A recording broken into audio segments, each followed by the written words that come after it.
Hi, everybody. We here at Mixtabber Studios appreciate you tuning in to see our tabletop RPG streams. Some of the content of our streams may be a bit mature and cause emotional responses in viewers. We really take the well-being of our viewers very seriously, and we want you to do what you need to if something triggers you. Mute the stream, take a break, or just skip an episode. Otherwise, if you decide to stay tuned in, we are available in chat during the streams to talk you through it if you need that. Thank you so much, and we hope you enjoy this game session.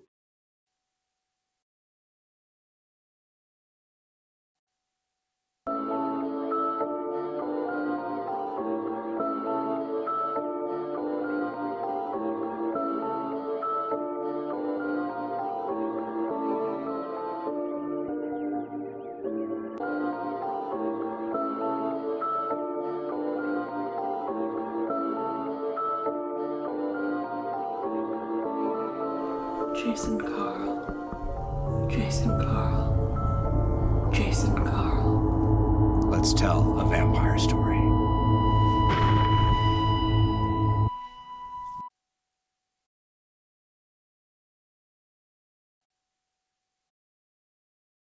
Good evening, everyone. It's your boy Twitch again, bringing you the Kindred news. Over in DC, it seems there was a fight with some lupine down in the park. I wonder what's been going on over there. And it seems, as a result of it, some kindred went missing. Missing? I wonder if they're gonna claim Granger got beckoned. Today's sponsors, of course, Locke Blood Product Services. I mean, with all the deaths we're having, we got lots of blood. Free range, ethically sourced, cruelty-free, certified humane, organic blood products. Blood. Delivered by our conscientious and discreet private fleet. Secret. We make sure our stock is local, sustainable, and diverse enough to suit even the most discriminating tastes. Tastes. Aluka Blood Product Services. Tapping the potential of blood. Blood. For years, Washington, D.C. was a Camarilla city under the rule of Marcus Vitel. But when it was revealed he was a Lasombra instead of the Ventru he had claimed to be, the Tower sentenced him to final death. But with Kindred, things are not always as they seem, and he survived his sentence only to return a decade later to seize the city from both the Camarilla and the Sabbat. It was during his second rule that the coterie arrived to the city. Lily Sanger, a descendant of the Toreador Helena and owner of the Succubus Club. Steve Perry, a caitiff who only recently found out he holds flawed Lasombra blood. Locke, a gangrel raised on the streets and now owner of the bar Purgatory. And until recently, Quartermain, the Nosferatu who is now exiled from DC and never to return. The coterie has been instrumental in restoring the city to Camarilla rule under the praxis of Nosferatu Stanford Warwick. Vitel relocated to Baltimore, where he has established his rule over the formerly anarch city. Things are far from idyllic under Stanford's rule, and events have been set in motion for his praxis to end. The question remains, does it matter who rules when there are powerful elders maneuvering their pieces for their own ends?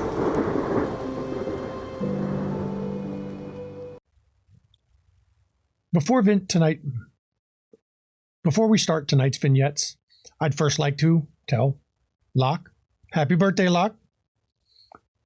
Give her a shout out here in the chat over there, guys. Tell her happy birthday. Pop on Discord. If you haven't told her happy birthday yet, tell her happy birthday.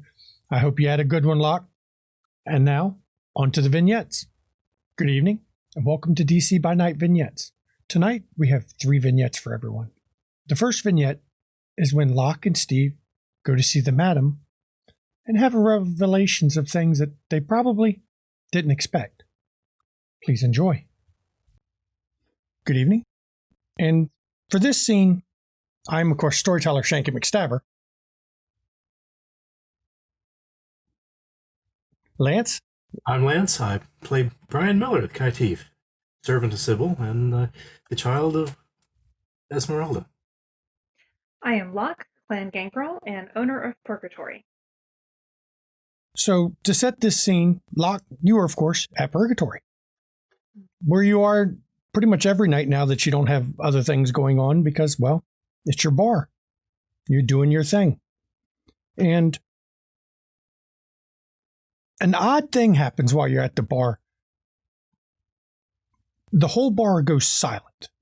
It's early in the evening, but the whole bar goes silent as you're standing there. And when you look over at the door, standing in the doorway, is a man that really is out of place, dressed in an old butler's uniform with no expression on his face, no blinking, no real movements, just standing there staring.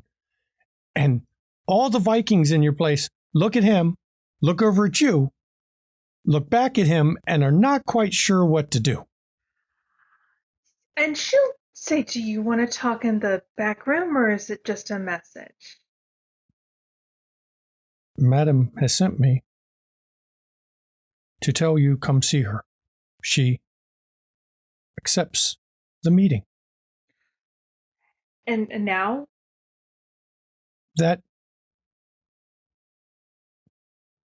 Yes, that will be fine. Okay, and anyone else? Just curious. You and Brian will come. Where Brian now? Change contact name.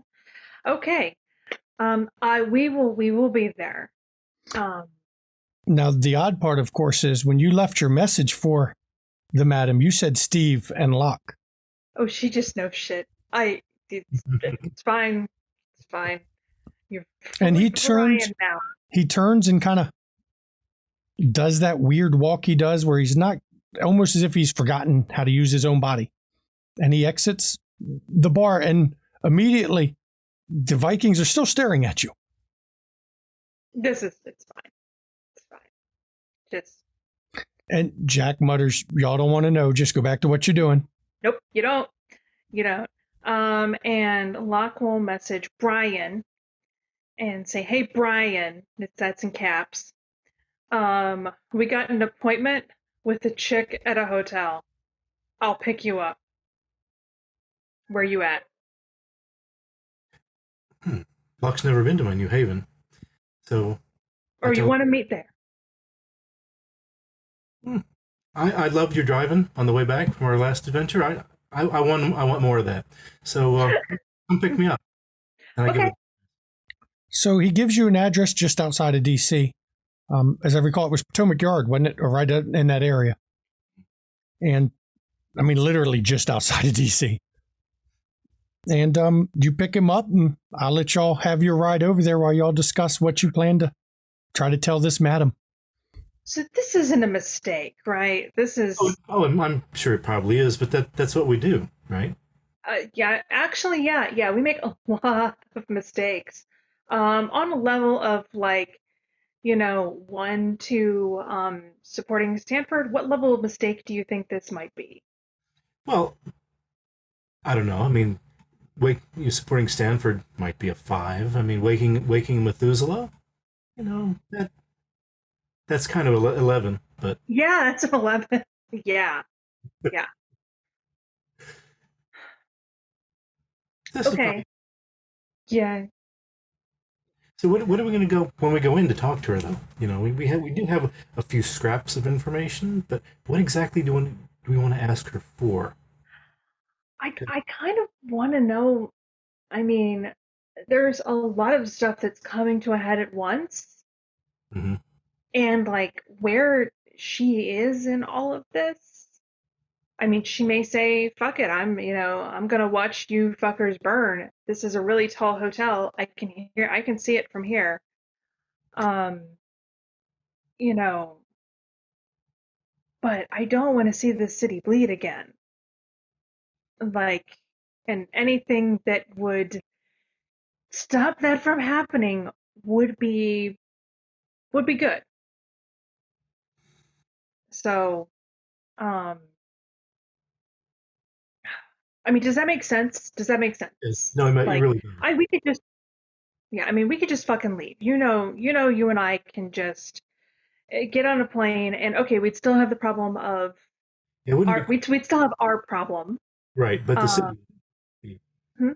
said, yeah, we'd still have our respective problems with her, but yeah, the city wouldn't be impacted by it.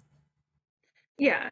So, it's But this is, as far as I can tell, this may be completely out of her hands. I mean, it's like between the two of them, two elephants trampling the grass. You know, yeah. I mean, they're going to be the ones picking the venue. Yeah. And we have this whole new prince just happening, which we don't even Right. know who the fuck that is. I mean, she knew you're Brian. Like, that's what the butler called you. I don't know if you let that like Really? fly at another. Yeah, yeah. I don't know if you like told her or something. No, But she not. totally knew you were Brian. I, I haven't even really told the whole coterie about it yet. Just sort of just between you, Lily, and I, Hmm. which kind of is the coterie, but um, no one else. So she just knows stuff. That's how she is. She just kind of knows shit. Um, so There she yeah, is. it's what she is. It's what she is, which is why we are risking going to her because she just knows stuff and she is significant stuff. So maybe knowing where she is in all of this, or at least getting a hint, gives everyone a better chance of surviving. Okay, let's hope so. Because either that or it's us getting out and everybody else see ya. I mean, Yeah, I know Lily's got plans, so she's and the ability to just be out.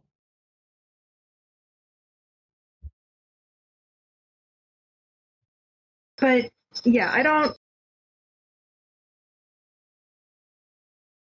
I just don't think the town could take another hit. So, and I'd love to not die. Like that'd be great. I would thoroughly enjoy not getting dusted. Well, yeah, that's a big plus. But just how much trouble can any of us make with the Justicar in town? I feel like maybe Methuselah could make a lot of trouble, even with just a car in town. Um, yeah, I feel like Methuselah probably wouldn't care. Although maybe knowing may delay it, or maybe she's got special interest in this like whole thing that's going on. Like that could be a thing. Mm-hmm.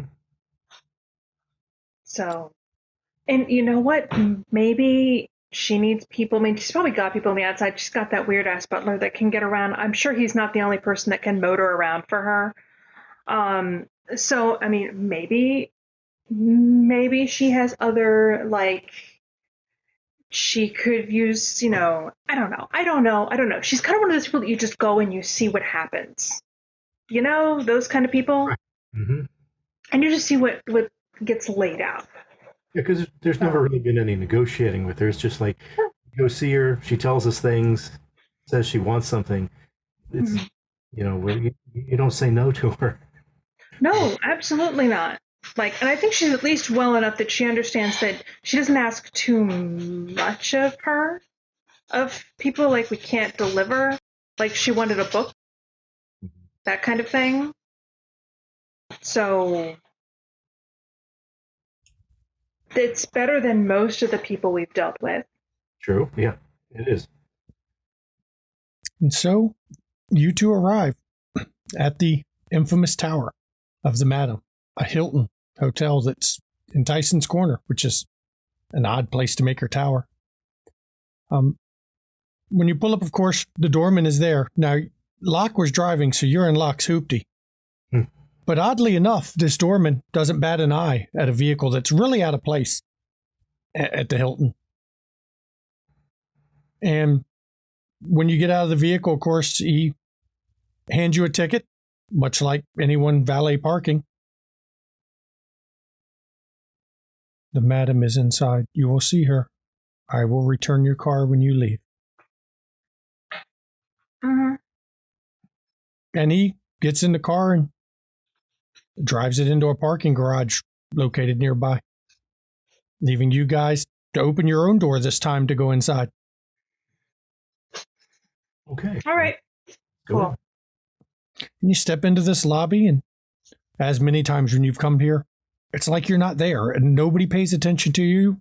Everyone, even the people in the bar, glaze right over the fact that you guys are walking through this lobby.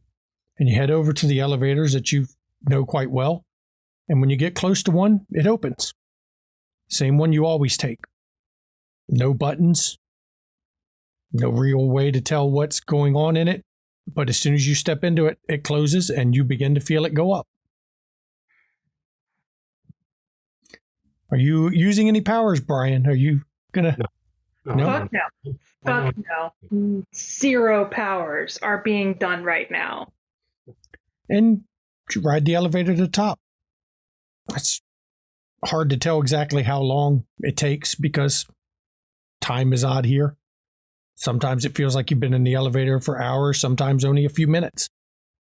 But it eventually opens, and you step out into a hallway leading to a large wooden door that's actually open, and the butler is standing there waiting. Well, we're here.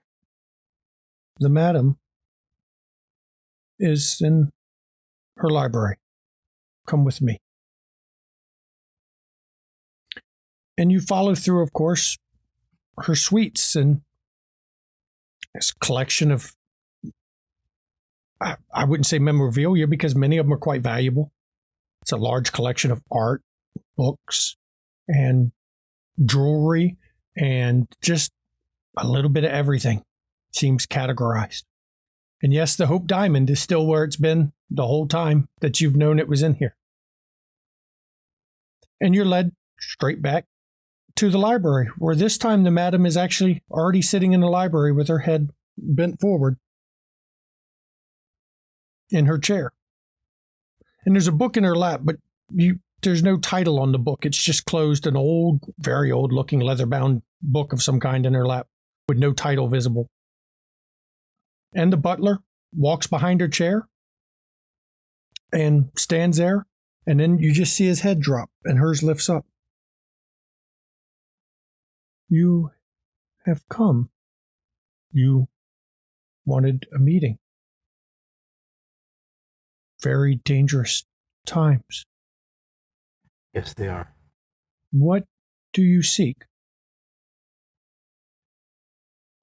We seek some information about the nature of the 2 Methuselahs who are about to go to battle in the city. And her head drops and the butler's comes up. Their war has stretched for millennia. Perceived slight. They will not let it go. Why did you wake her? I warned the last time we were here, and you told me that Golden Eyes was awake and was going to kill her. I told her so. This woke her from her slumber. And the old lady's head comes up again. And you should have let her sleep. It would have been safer. Things are dangerous. The signs do not bode well.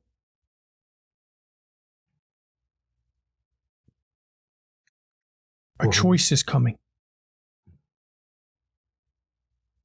for each of you. And Her head drops and his comes up. You will have to pay that price. But I cannot see what it is, only a choice. Odd. Who will be making the choice? Well, both. You for your oath. And his head drops and hers comes up. And you for forswearing yours. For spurning the gift given.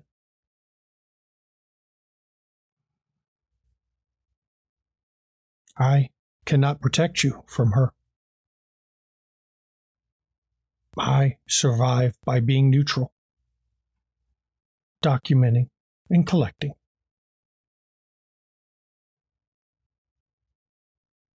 But your mistress is scared. And both heads drop, and then they both come up together. She was there in the park. She saw. We saw her at the very end. We got a, Locke and I both got a quick glimpse of her. Seeing her watching the events as they unfold. They were always closely matched, though she was the stronger. But I believe her slumber while he was awake has changed that balance.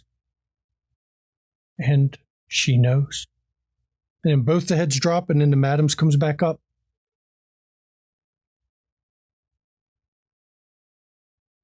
I cannot see if she will fight him or not. That future is closed to me.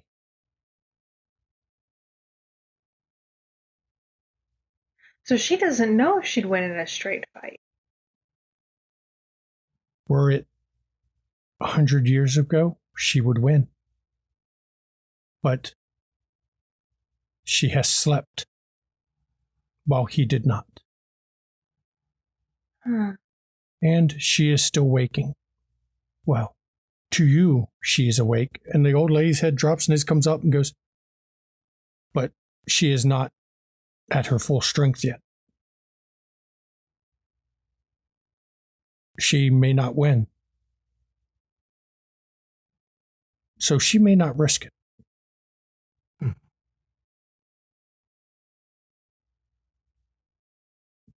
I will watch and see.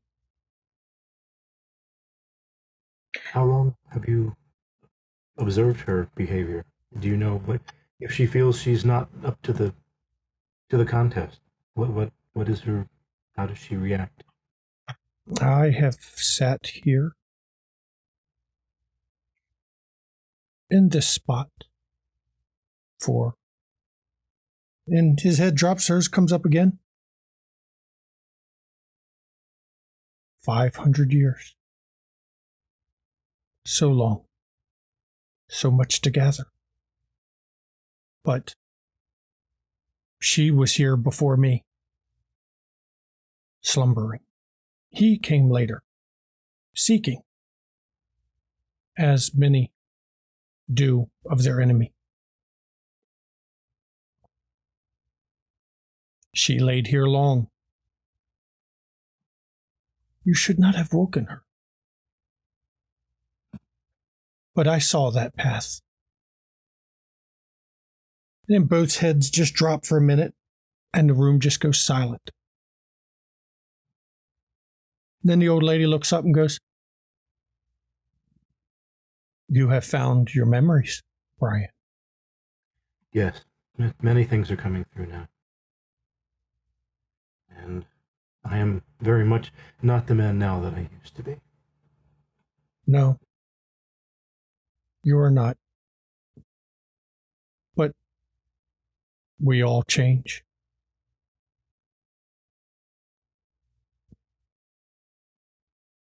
What else do you seek? Do you have any thoughts on the prince who's coming into town?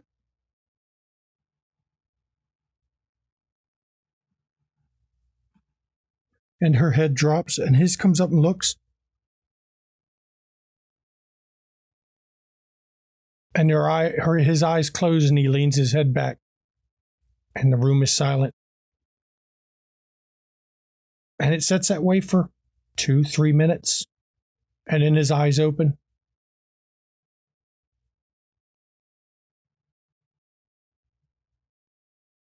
It will be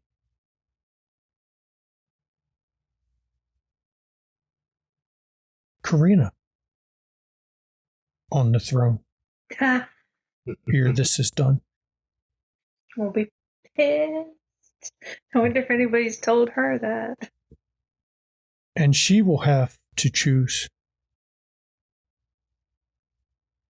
between a Justicar and a life boon. Odd. And his head dips and her head comes back up and she goes, things are changing.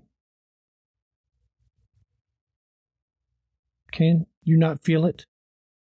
I don't have to have this to know things are changing. The storm clouds have gathered.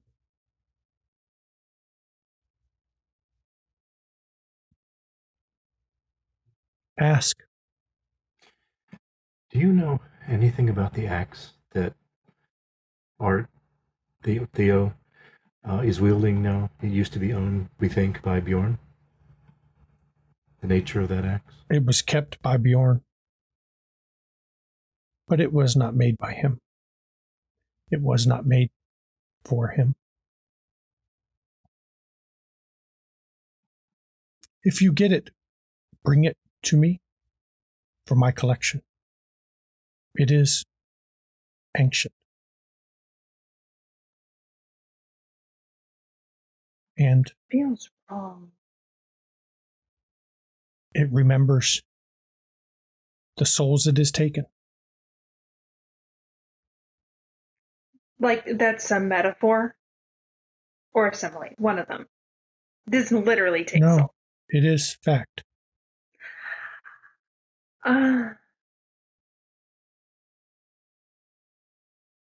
It is an odd thing. I do not know if it could be made now, but I want it for my collection. Getting the axe will be no small feat,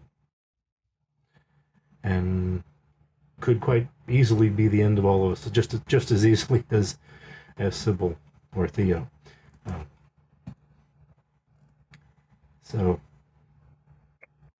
if we were to obtain such an artifact,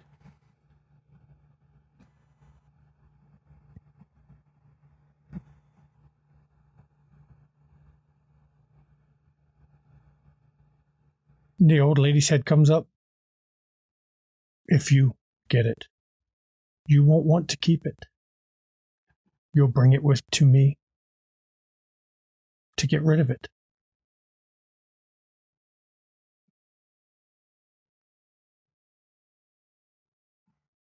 It hurts. Mm-hmm. And it can't be lost. It can only be given or taken. You will bring it rather than bear it. The old lady's head drops and the butler's comes up. Our time is nearing the end. For some, I do not know if we will speak again. That future is unclear.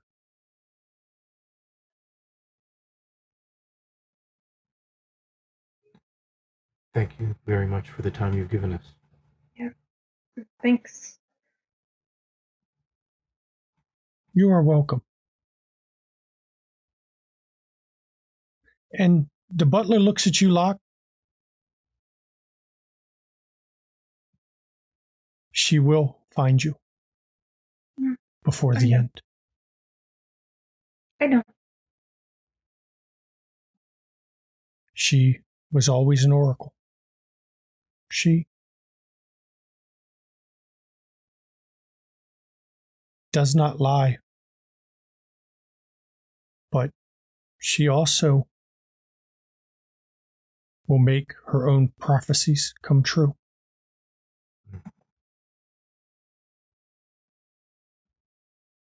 And then both of them's head drops and they just sit there.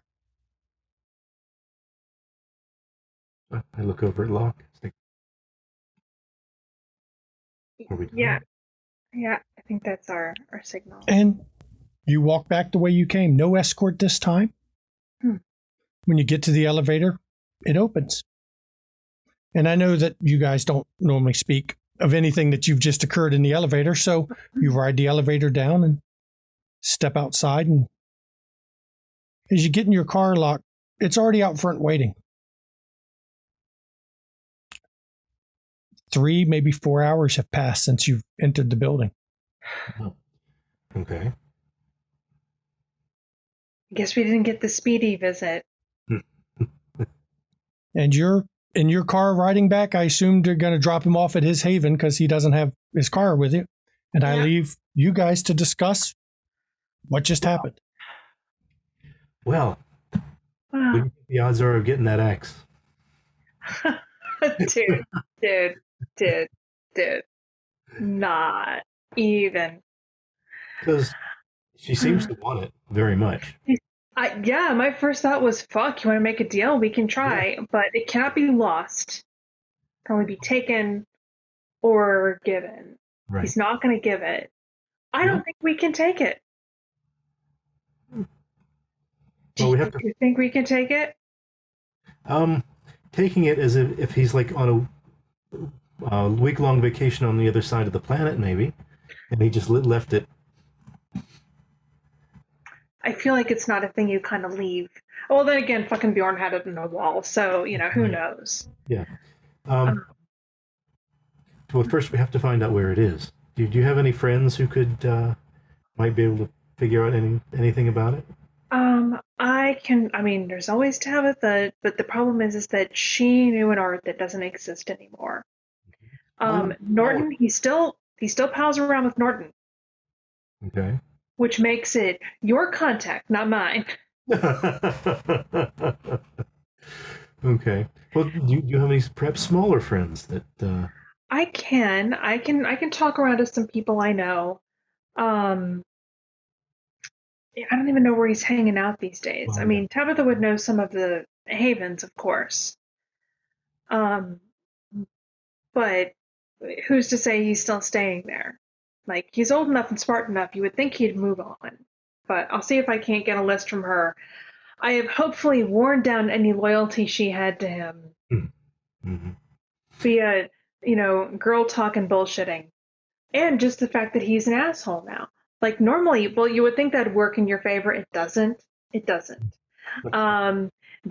They keep going back for that sweet, sweet nectar of just jerk nectar.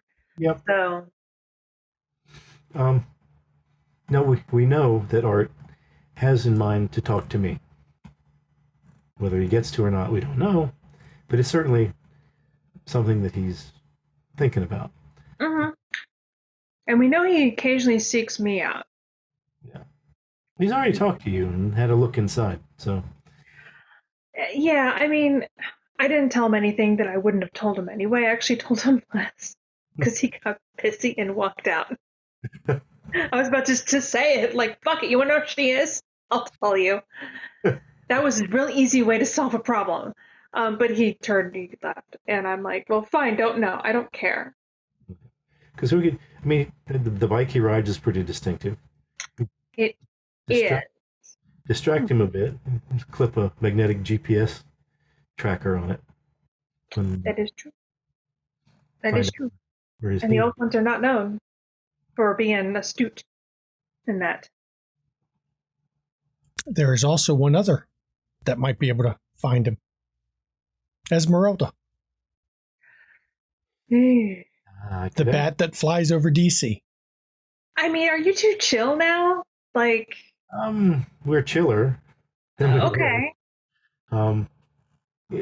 We're seeing to see if it can work out. I don't know that we're 100% chill just yet. She's pretty tentative on her end. I mean, and obviously so. Yeah, I mean that makes sense. Probably the safer option in many ways. So, but that's cool. I'm glad you're chill. I felt really bad about how that all went. Like really, really bad. Tell her that I felt bad. I tried to tell her that I felt bad, but she didn't respond to my text. So. Yeah. All right. So neither of y'all will discuss the more ominous parts of the madam's message. Nope. It's just going to come to pass. Yeah. Well, we can't talk here anymore. I mean, obviously, I'm sure for Locke too. We're both thinking, what choice are we going to have to make? Mm-hmm. And it's obviously going to be a really serious one too. Mm-hmm. Well, it is a Methuselah that you woke up. I'm getting the feeling One of us woke up. Yeah. Brian woke up. Brian woke up. Are you like this, Steve? Why are you like this? It's just who I am. I couldn't help it. I swear, Lysander Bud's like worse than Mouth Blood, because you don't at least get free entertainment, you know. I am pretty curious though about the fact that Madame thought that Sybil was much more powerful than Theo, which is an extremely scary thought. Yeah. That was weird. Because having seen him in action. Mm-hmm. I mean, maybe she'll figure her safest bet is to bide her time. Maybe, and that could be the best for all of us. Everyone. Oh. Oh. No? It's nothing. I'm sure it's fine. You know it's not going to be fine. What are you talking about? I mean, if she really wants to bide her time and watch from the sidelines, we know there's one way to do that. Yeah, let's not think about that. Nope. We're not thinking. Didn't I tell you? It's not something we're going to think about. Yeah, but it really worked for Art, though. I mean, no one had the first clue who he was. And he stayed awake the entire time. Yeah. Though not in control, he was awake. So I could see that being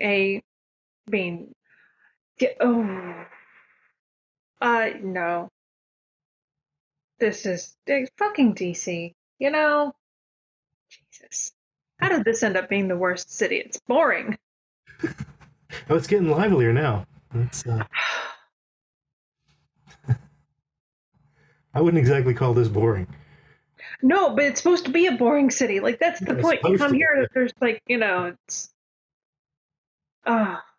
Just the drone of kind politics, but, Mm-hmm. Well, at least, we know about Karina. That's interesting. That's a huge plus. Mm-hmm. Couldn't have been a better choice. Oh, yeah, absolutely. Though that's probably going to put a crimp on my career as herald for Sybil, as she had wanted me to be. Mm-hmm. But then she may not care about being prince for another 1,000 years, so. And then there's the whole life boon versus Justicar thing, which is real interesting. Yeah, it is. I mean, and that's a serious boon, but also a very serious Justicar. Mm-hmm. So what exactly is this choice? I mean, what even would be the nature of that choice? You only really give life boons you only offer a life boon when you're like the only other option is being dusted, right? Right. Yeah. So, what if And she claps while she's driving. What if? Oh,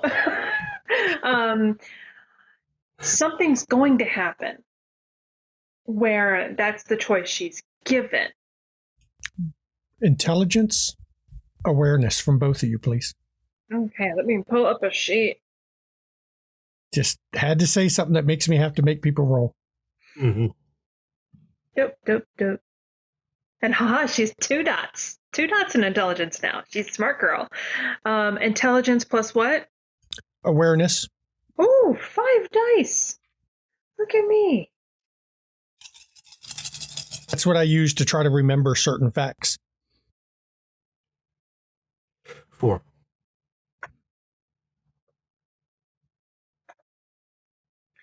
I got 2. Steve, you remember talking about, the life boon and for saving and avoiding dust. Right. An incident at Lily's club where a very large man came to kill her. And she was saved by the coterie. Though she never used the words life boon, she did say that she owed you her life.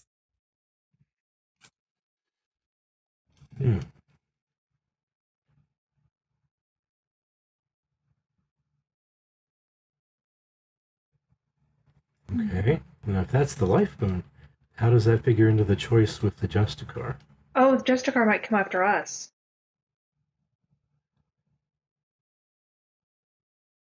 I mean, we're not. But he said we were okay.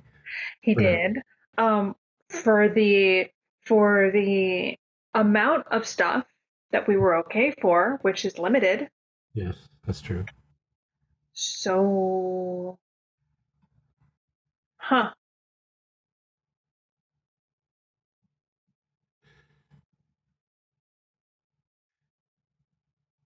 that could end up being her choice. She either fulfills the life boon or she bows to a Justicar. Oh, I don't like that at all. I mean, it might be just the 2 of us that are fucked over because, okay, yeah, the whole Stanford bullshit, whatever. But, I mean, we're kind of in a weird situation right now, you gotta admit. Oh, yeah, I do. Mm-hmm. And you arrived back at Steve Perry's Haven. Nice place. Thanks. She has no idea. She's looking up. She's like, wow, there's like no cars. It's not a mix of like real shit cars and real nice cars, which is how you determine how shady an apartment complex is. That's true. Very true. Yeah. Locke would know this. Yes. And it's a pretty nice place. Yeah. But hardly any crime here. Hardly. I can take care of some of it for you, but I'm sure you're perfectly fine with that. I mean, there's just the odd, person who, feels. You mostly get people dealing to the pot dads. Like, to be honest, that's this kind of area. Yeah. Weed dads, you're fine. You're fine. Very true. So Steve gets dropped off, and Locke, you're heading back to Purgatory. Mm-hmm. And on your trip back, you can't help but remember something that Karina had told you not long ago. That the longer you'll live as a kindred, every day you're going to get called on to make choices and give a little bit of yourself away. And eventually you give enough of yourself away that you don't recognize what you've become. It's something that every kindred over time goes through. It's the nature of living in your own beast. And I think for Locke and Steve, they've both made choices, though they didn't understand the full consequences of the choices. They both had made choices that may have given a part of themselves away that they didn't want to give, which is their own freedom. And I'd like to thank Steve, or Brian, and Locke for coming here. Anything you want to add before we end this one? Thank you. For this next vignette, Lily had hoped to speak with Ivan or Angelique, and it appears Ivan is the one who came to describe the events of the night of the attack on the Black Spiral Dancers. Please enjoy. Hello, and welcome to this scene. For this scene, I'm, of course, the storyteller, Shanky McStabber. And I'm Relyn Dare, and I'm playing Lily Sanger of Clan Toreador. So, for this scene, Lily is at the club, and she's been looking for information from Angelique or Ivan. Grigori, she's been told, is gone, just to find out what happened that night. And this is where we're going to pick up. Now, the club is open, so of course, Lily would be doing the rounds. Mm-hmm. Okay. Yep, doing the rounds. And it's, like every night with Succubus Club, it's busy. Mm-hmm. But about a little after midnight, up on the VIP section, you see someone come in, and it's Ivan. Okay. He's dressed. He's nicely dressed because you have rules even for Kindred of getting in on club night when it's open. Mm-hmm. Got appearances to be kept. He doesn't seem as shaken as you would expect, but then again, it's Ivan. Well, Lily now knows things about Ivan, so she understands. So, Lily's going to walk up to him. Say, Ivan, good to see you. Good to see you. Good. Things have changed around here a bit. Indeed. You want to go talk privately about it? Probably would be best. Okay. So I take him up to the conference room. Okay. And you head up to the conference room. And of course, once you get up there, he lets you come in the room, or he goes in the room with you. And mm-hmm. I close the door. Tell him go ahead and have a seat. Make himself comfortable. He thinks for a minute and then decides to sit down. What happened? Well, how much do you know?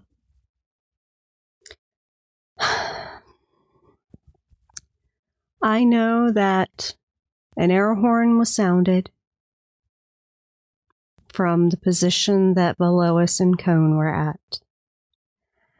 I know that it is stated that you, Angelique, and Grigori went to assist. And that supposedly the story is that neither Cone nor Velois were there, but that there was a lupine there. Well, that story is partially correct. There was a lupine there, and when we arrived, they were fighting it. Mm-hmm.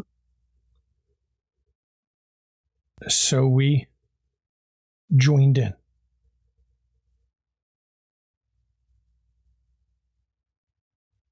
From the looks of it, the lupine was losing.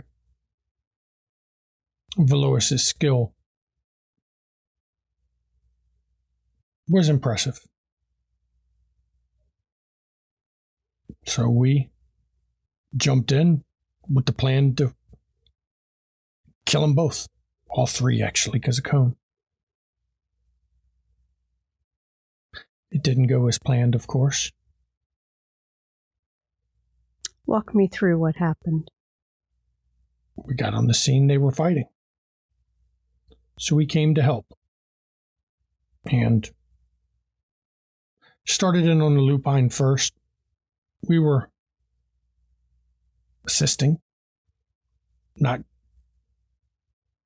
giving it everything we had, of course, because we were letting the lupine soften him up a bit.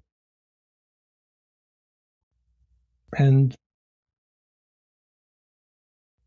when the lupine fell, we went for them too. Cone was easy. I killed him rather quickly. Velois was the tough one. In the fight, He managed to destroy Grigori before we took him down.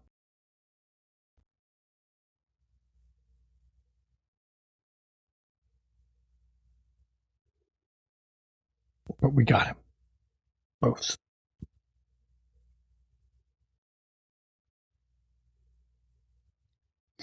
Angelique's a bit upset at the events.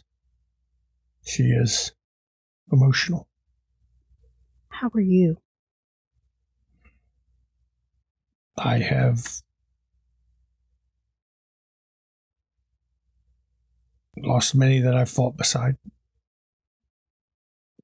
Some were brothers, figuratively. Some were brothers, literally. I've been around a while. I've always been a soldier. I understand. Grigori and I knew going into it that some or all of us might not make it. And in this case, it was him. But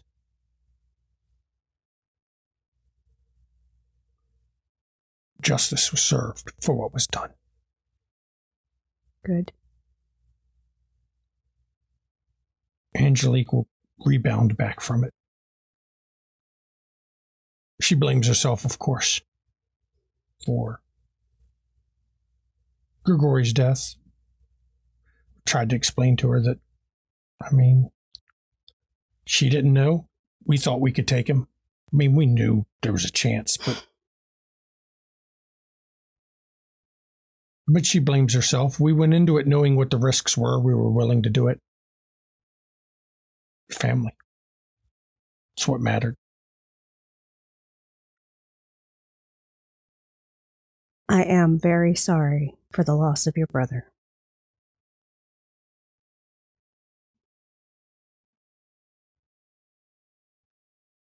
It'll take time.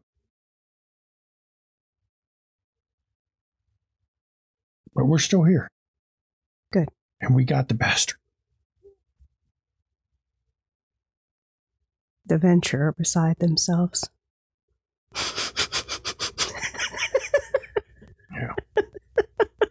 Yeah, we had a visit. Uh-huh. From Yosef. Mm-hmm. I met him too. Someone you know. Only by name and reputation. Oh, and what's that? Before Baba Yaga fell and the barrier came down, he was with us.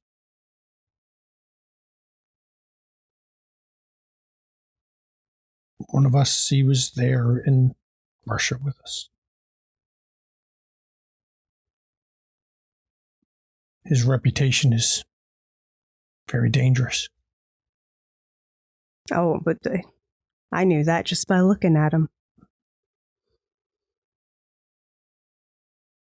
I don't know why they gave him the position. I suspect it's for contacts.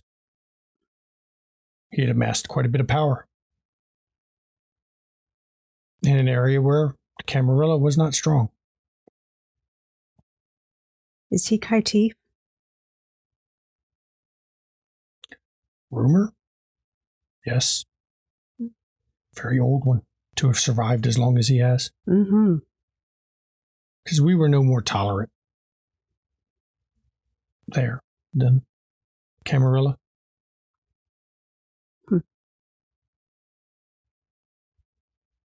But any they sent against him didn't return.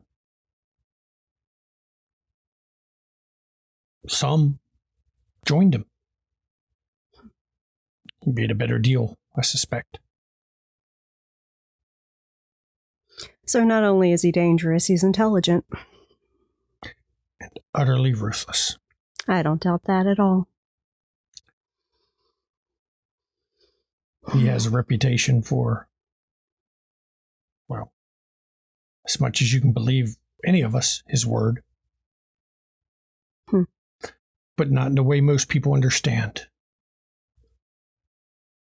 When he says something will happen, It will happen. Especially if it involves what he sees as justice, or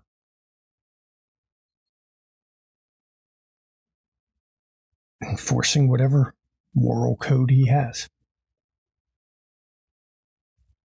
Good to know. I'm not sure if he believed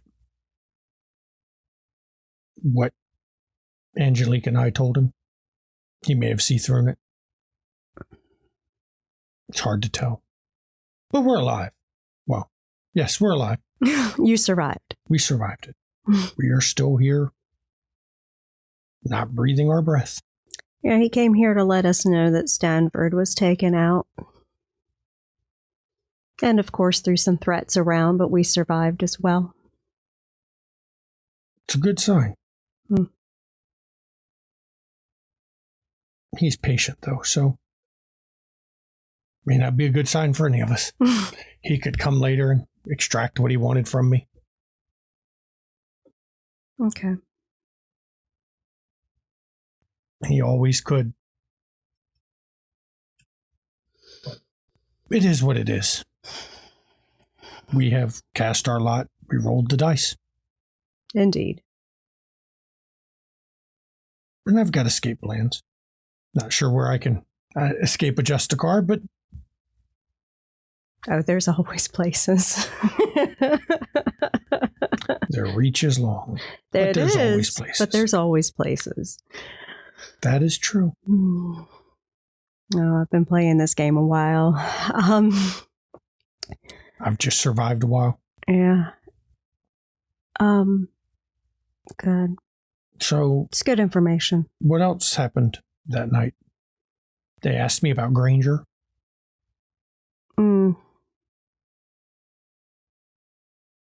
Granger's dead. I had guessed. Of course. You know, he decided he was going to go pick a fight with Steve, and, well... I'd seen inklings that he was planning that. He was waiting for his chance. Needless to say, he'd built himself up to be so much better than he really was. Have you seen Victoria lately? No. Is she Neither have missing? we. Don't know. She's always been a loose member of the coterie. She does her thing. But we haven't seen her lately. Not since the night in the park. No, I haven't seen. I really, other than Anton and Yusuf coming to see me, you're the only other kindred. So I really haven't seen anyone. It's normal after these kind of events that everybody just kind of goes and hides. I know.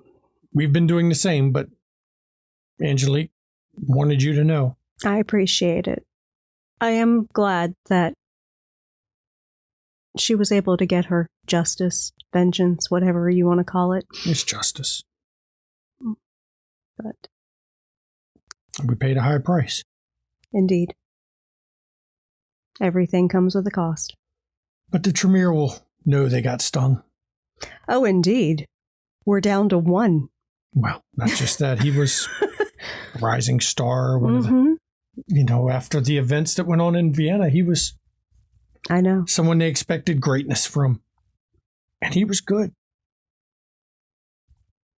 I am concerned about who's going to take his place. That one. You're frozen. I don't know who will get it. I haven't heard. I have suspicions Helena may return. She's going to be real pissed when both her kids are dead. She may be. She has to return first. Her little mage friend. Oh. Can't watch her the whole time. Oh, you didn't think I knew? Of course you'd know. We both know. What was my... How have I survived in DC this long? How have I wrapped it around my finger in under 9 months? Nathan was the information broker. So he thought. But I've always had my eyes everywhere. Good. So good. Glad you're aware too. I don't have plans to interfere in that. No, me neither. His kind or not. I mean, not safe to mess with. Yeah. And it doesn't hurt that she'll owe me a favor. Yeah, don't worry about her. So. She can disappear like others.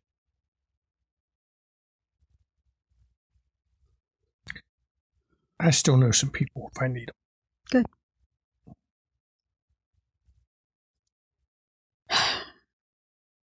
Things have gone to hell in the city. I'm not sure how long I'm going to hang out. I think I need a vacation. I think Angelique needs a vacation while things die down a bit. I understand. We won't be gone long. At least not in how we reckon time. But I think until this Justicar thing dies down a bit. I've been contemplating the same.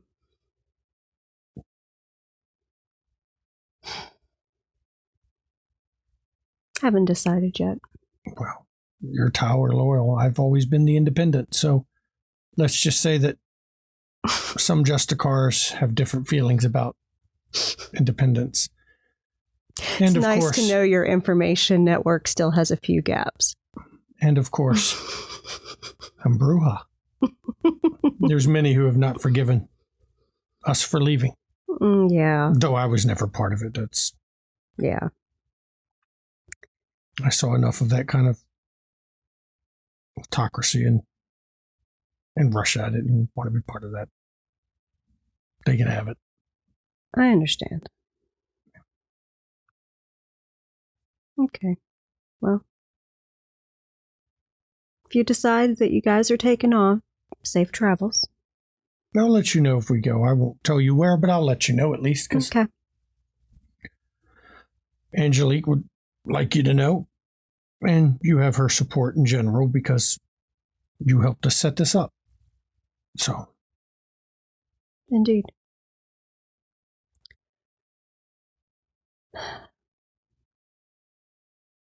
He was a good guy. Yes, we will miss Grigori. Yes, he was. But it was truly an honor getting to know him. He was what he was. But he's fine. Family was what mattered to him. And we couldn't let someone get away with doing that to our baby sister. I know it's odd. Just one family. All from one family in different clans. Mm-hmm. At different times. Yeah. Always wondered if there was a hand in that one. Because she was here on tour with the Russian ballet when it happened. We were home. But yeah. Fate is funny sometimes, I guess. It is. It is. Well, thank you, Ivan. Thank you, Lily. And you have my number. Well, yes, I do. All of them. Have a good night. Good night. And he exits the room, leaving Lily in the conference room to wonder about the price of vengeance. Was the price worth it, Grigori, in exchange for Velois and Cone? Fuck. What? All the goddamn Tremere just about. Dead. DC's had a high body count this whole chronicle. Shit. Because actions have consequences, even for the SPCs. Mm-hmm. And in this case, the death of Piter, though Lily has never really revealed that he died because of her. Mm-mm. Nope. At least not to Angelique or Ivan. Fuck no. And now Lily never will because she's seen the links that they go to. Uh-huh. It's done. Case closed. And I'd like to thank Berlin for this scene. Yep. Thank you, And, guys. Later. For this final vignette, Lily has a meeting with Dr. Samuel Ludlow. Before this vignette starts, I would like to once again reiterate, this is a mature stream for mature viewers. If you have a problem during this last vignette and it makes you uncomfortable, feel free to step away, take a break, mute the audio in the stream, or you can talk to us in chat because we are there and we are available to discuss why this scene came about. Please enjoy. Welcome. For this scene, as always, of course, I am the storyteller, Shanky McStabber, and I will be playing Dr. Samuel Ludlow, Malkavian of DC. And I'm Relyn Dare, Shanky's wife, and I'll be playing Lily Sanger of Clan Toreador. And the club is open. It's an open night at the club. Okay. Lily's doing her thing. Mm-hmm. Ian comes over your headset. Ma'am, Yes? that Sam guy, I know I've seen him here a few times. He's sitting on the roof with his feet dangling over the edge. How the fuck did he get up there? Not quite sure. I mean, he could have come up one of the buildings beside us. I mean, and cut over on the garage. Okay, I'll go talk to him. But yeah, he's not doing anything threatening, but I thought I'd let you know. Why do people want to keep getting on my roof? I mean, it's got a nice vantage point. I have a door. Yes, but if you wanted to look at the comings and goings of DuPont, it's actually a pretty good spot to set. Trust me, I know. There was a reason I built in this location. But yeah, I just wanted to let you know he's up there. Okay, thank you. Okay, so I excuse myself from the entourage and work my way up to the roof. And when you come out on the roof, Dr. Ludlow is up there wearing just a button-up shirt, tie. Because when you come up there, he turns and you can see him as he looks at you as you come up. And the tie is tied well.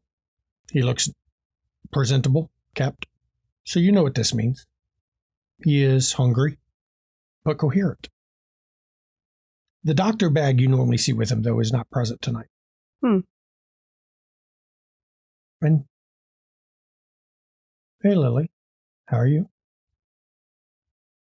Oh, nice of you to ask. So you just decide to perch on my roof to get my attention? Honestly, not sure why I came here, if you want to know. But I figured I'd see you or Steve, one of the two. I asked to speak with you months ago.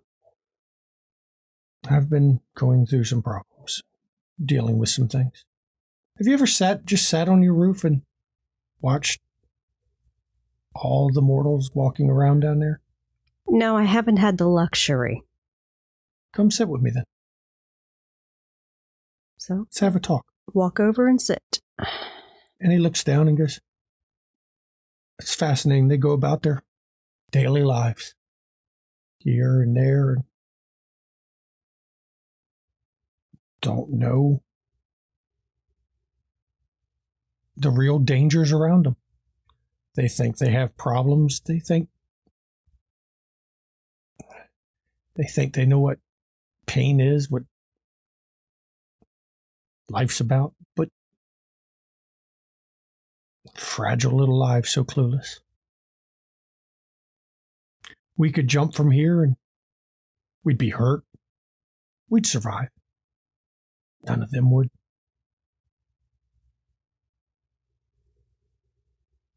That's a little callous. It is just a fact, really. But for all that, they're fragile, they break. But they can be happy in their ignorance because they don't know of us.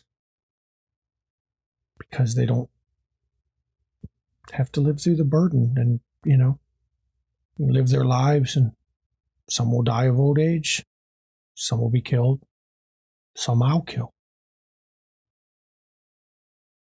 But they can be happy in their ignorance. We can't. I am sorry for not speaking to you earlier. This curse that was laid on me is not easy to deal with. That bastard should never have done it. No, he shouldn't have. He's gone. Mm-hmm. I know he is. I could hear it.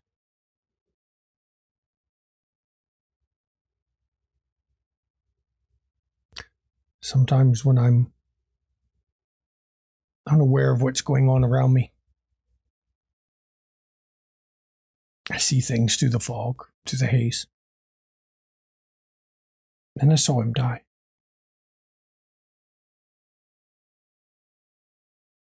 I hope Steve finds peace as much as any of us can. Question for you, Lily. Do you have my picture? Your picture? Yes, of the sun. I seem to have forgot it, and I'm pretty sure Steve picked it up when we had our talk before. Actually, I believe I do in my office. Would you like for me to go get it? No, keep it. Oh. As a remember. Something to remind you of brighter days. So this is it then?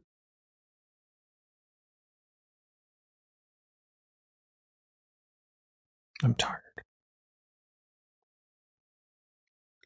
I have documented. It's getting worse. I'm spending more time unaware. You don't know what it's like. You spend large amounts of time not knowing who you are, what is going on, and then it comes back. And you know you're trapped in that existence, that endless cycle of remembering, losing myself, remembering, losing myself. Day after day, week after week, year after year. I can't bear it.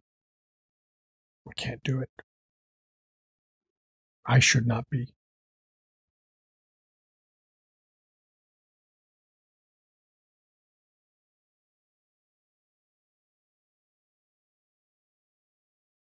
For what you did, I would have done anything I could have to help you. There is no help for us. We are damned. I have seen my own monster. I saw it in the eyes of a lupine. It showed me what I really was.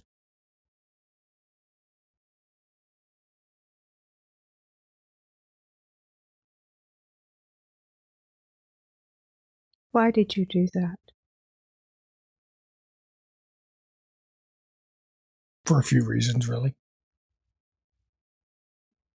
I gave Baron Temple my word. And my word is an important thing to me. But I saw something else as well. A hope of redemption. A hope of A light at the end of the tunnel, perhaps, or a way to cut through the madness. But then while carried in the jaws of the beast I had told to go to the beach, who decided to take me with it. Or her, I should say. Did you know she was a woman? I found out later. Mute, too. Yes, we spoke a bit. At the beach.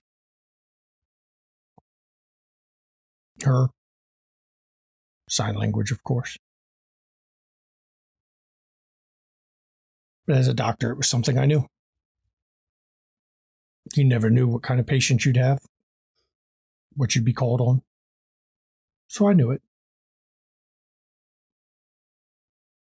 And that's where I learned there is no redemption for any of us. I could see it. I was as big a monster as she was, but I lied to myself. We all lie to ourselves. We're no different than the lupine, the fae. We just lie to ourselves better than the rest of them. Hide behind our fake civility, our veneer of humanity. But it's a sham. Because the monster always wins. She let me go. She told me her problem wasn't with me.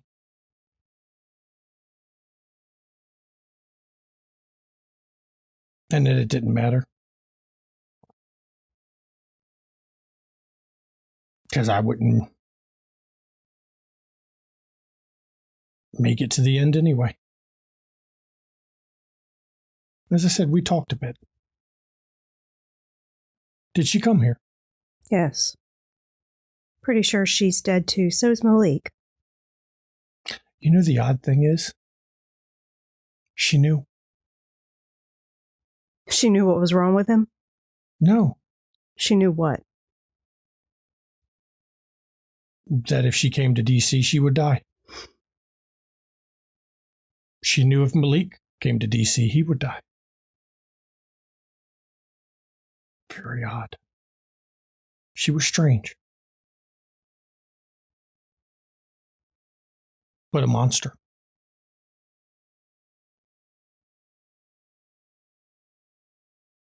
Have you come to grips with what you are? I have. It's easier for you. You don't have the madness, the voices. No, instead, I still have emotions, and I still have visions that I can't control. The visions I've seen in the fog. But do you know what it's like to randomly pick up memories of events that you weren't part of? Of knowing things you shouldn't, like Granger was dead, or...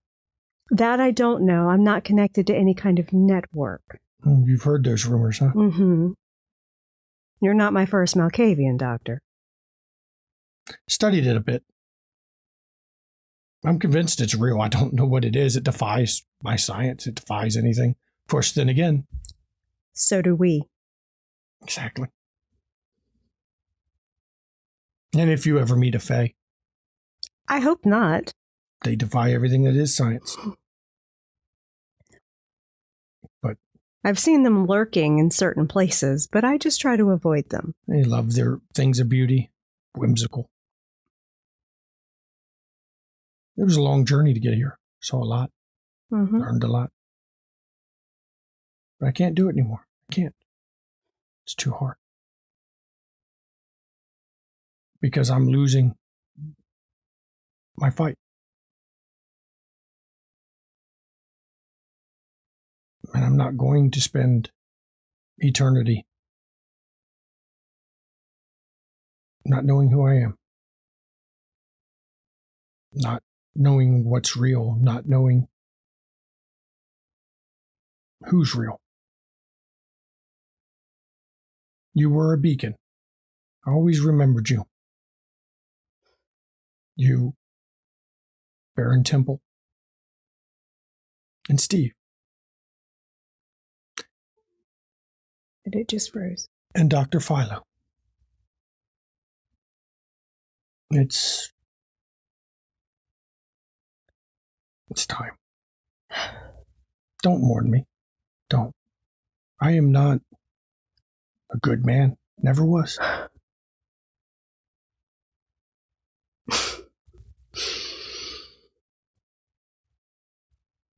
You don't get to tell me what to feel, Doctor.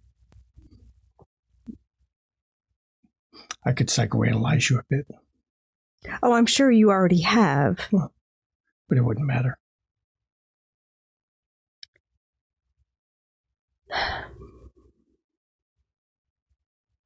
Hold on to what you remember. Hold on to what made you human. What you had when you were alive. I'm trying. I really am. We all lose it eventually, but not yet. Some faster than others.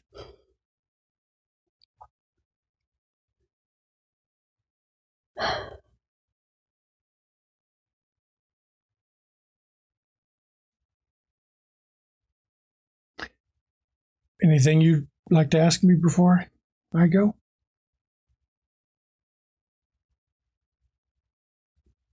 You may not think you're a good man, but you're one of the best men I ever met. That might have been true once. And honestly,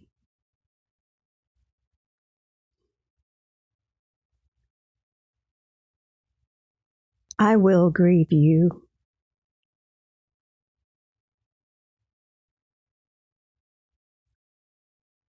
But I understand. Grieve me. Remember me is fine.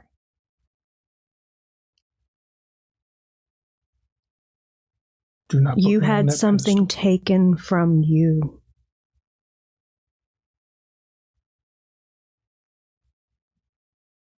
If this is how you assert your power, you do it.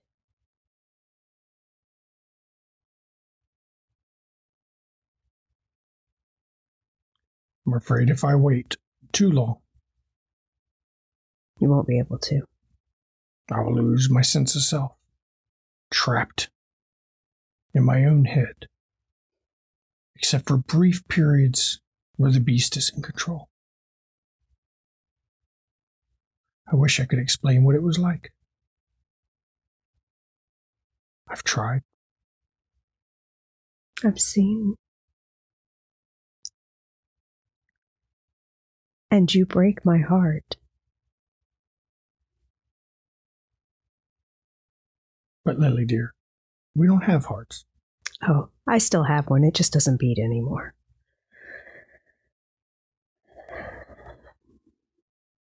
Emotional is all in the head, isn't it, Doctor? Yes, and your clan is known for that.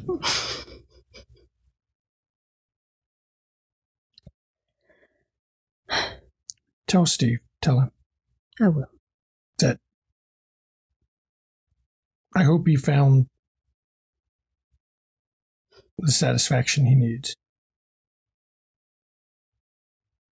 And I hope he gets his memories back. I'll tell him. Because being able to remember is the most important thing. We are defined by our past, by our actions. And if you can't remember them, you lose that definition. He was robbed of that once. He should hold on to what he has now. There are worse fates.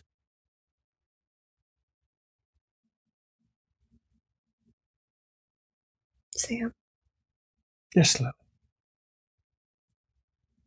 Thank you.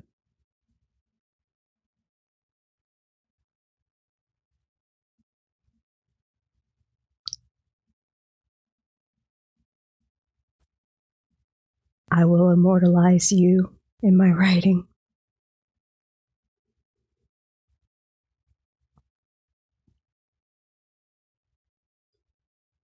Do what you must.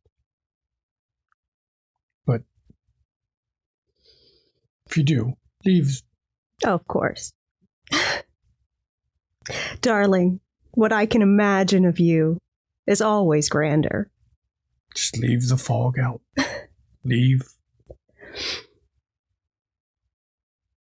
I mean, I remember him now. But if I went down and fed on one of these fragile mortals, I would forget it all until I was hungry again. Leave that part out. I will. Darling, I write poetry. Not biographies. And try to remember me intact. Not the broken shell I became.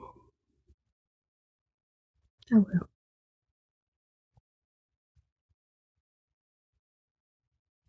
She reaches out and takes his hand. And he just sits there. Doesn't go anywhere. Doesn't say another word. And the lily just sits there, quiet. And he watches the mortals. Fragile kind. Content. Because they don't know. And I'd like to thank my wife for doing this scene. She's been wanting this one a while. But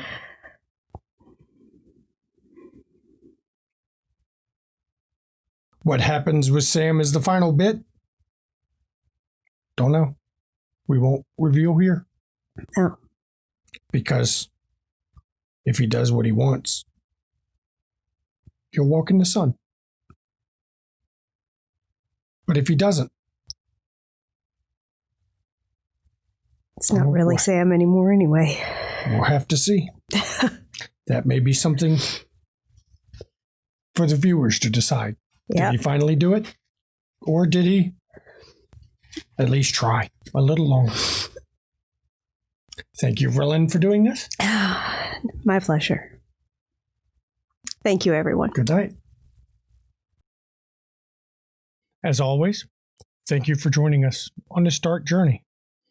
If you'd like to chat with myself or anyone you've seen tonight, pop over to the Discord. You can chat with all of us. You can also chat with the cast and crew of Haunted Chronicles, or you can talk with the cast or crew of Ishfel. If you'd like to see the back content, pop over to YouTube. Links right here in the chat. You can see the videos older than 60 days on our YouTube channel. Of course, if they're newer than 60 days, they're here on Twitch. You can watch them there. If you'd like to support the channel, you can give us a follow. If you really want to support us, you can, of course, give us a subscribe. If you're watching this on YouTube, give us a subscribe. You're not out anything. Go ahead and do it. Why not? If you would like to contact any of the cast on Twitter, the links are all over there, of course. We have on Saturday at 1 p.m., we have Ishfel, which is a 5th edition D&D Viking themed game. They got a flying boat, y'all. Come on, get some of that. We all want some flying boat. Sunday at 6 p.m. Eastern is, of course, DC by Night, the main Chronicle part of this. Tuesdays at 8 p.m. is a very dark Chronicles of Darkness game called Haunted Chronicles with Tam Shu and his cast. It's very dark. We love it. Every Wednesday, of course, 9 p.m. This is where DC by Night vignettes come. Also, coming in July, there will be a Wraith the Oblivion stream called Wraith Life Derailed. We're going to have our casting announcement very soon about who's going to be in the show. So I hope to see everyone to that one too. Have a good night.